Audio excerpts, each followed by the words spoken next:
آج ہم بات کرتے ہیں اسلامی خلافت، رام راج اور موجودہ حکومتوں کے تعلق سے۔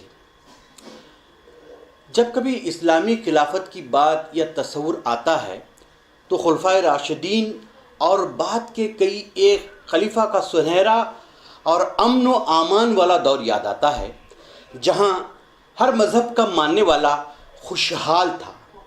انصاف کے فیصلے کسی کے مقام و مرتبے یا مذہب کے بنیاد بنا کر نہیں دیے جاتے تھے۔ حضرت عمر رضی اللہ عنہ کی نظام حکومت رہتی دنیا تک کے لیے مشعل راہ ہیں۔ انصاف کی سربلندی کے لیے حضرت عمر رضی اللہ عنہ نے اپنی اولاد تک کو نہیں بخشا۔ اسلام کے چوتھے خلیفہ حضرت علی رضی اللہ عنہ ایک مرتبہ اپنے بیٹے حسن رضی اللہ عنہ اور ایک خادم کے ساتھ ہمراہ سفر تھے کہ ایک یہودی حضرت علی رضی اللہ عنہ کی قیمتی زرہ لے کر بھاگ گیا۔ حضرت علی رضی اللہ عنہ باوجود وہاں کے حکمران اور خلیفہ رہتے ہوئے بھی اس یہودی کے خلاف عدالت میں مقدمہ دائر کیا۔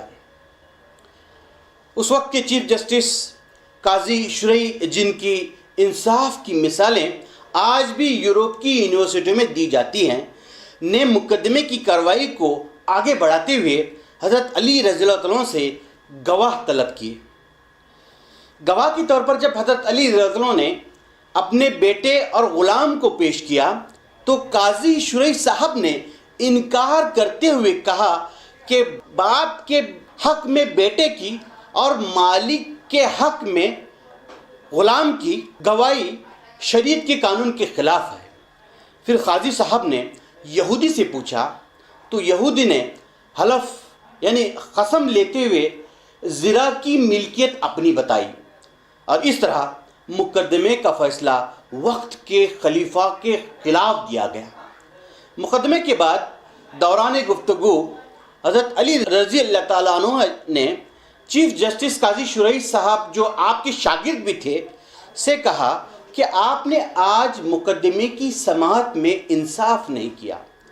آپ نے میرا نام تو لقب یعنی کنیت کا استعمال کرتے ہوئے لیا، جو کنیت عبد الحسن کے نام سے حضرت علی کو استعمال کیا جاتا تھا، کہتے ہوئے مخاطب کیا، جو کہ عرب کی تہذیب میں کسی کو عزت بخشنے کے لیے استعمال کیا جاتا ہے، لیکن آپ نے کنیت کے ساتھ دوسرے فریق یعنی وہ یہودی کو نہیں بلایا، جو کہ ایک قسم کا فرق اور ناانصافی تھی۔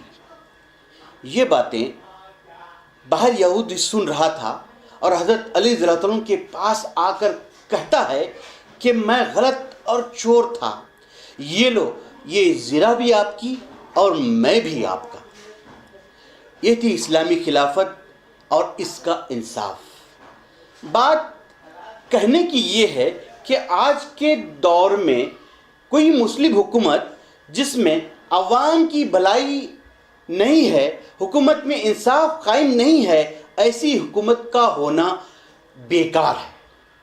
آئیے اب ہم رام راج کی کچھ اچھی باتوں کا ذکر کرتے ہیں۔ رام راج کا اہم تصور پرجا کو آرتھک روپ سے بچانا ہے، امیری اور غریبی کے فرق کو مٹھانا ہے اور دوسرے مذہب کے مابین اچھے تعلقات کو استوار کرنا ہے۔